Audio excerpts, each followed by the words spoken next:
একটি লিফলেট জনগণের কাছে পৌঁছে দেওয়ার জন্য খুলনা সদর থানা বিএনপির উদ্যোগে আমরা আজকে এখানে উপস্থিত হয়েছি।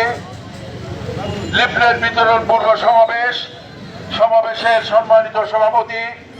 খুলনা সদর থানা বিএনপির আহ্বায়ক সভাপতি এম হুমায়ুন কবির, এখানে প্রধান অতিথি হিসেবে উপস্থিত আছে খুলনা মহানগর বিএনপি সংগ্রামী সভাপতি advocate S M Shafiqul Alam Mona, যুগ্ম আহ্বায়ক সৈয়দ রেনা ইসা,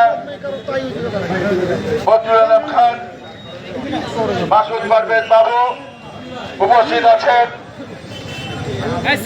সদর থানা বিএনপির সংগ্রামী সাধারণ সম্পাদক মোল্লা ফরিদ আহমেদ, সোনাডাঙ্গা থানা বিএনপির সভাপতি হাফিজুর রহমান মনির, সাধারণ সম্পাদক আসাদুজ্জামান আজাদ, সদর থানা বিএনপির সাংগঠনিক সম্পাদক নাসির উদ্দিন, সোনাডাঙ্গা থানা বিএনপির সাধারণ সম্পাদক জাকির ইকবাল বাপ্পি, সদর থানা বিভিন্ন ওয়ার্ডের 9টি ওয়ার্ডের সভাপতি, সাধারণ সম্পাদক,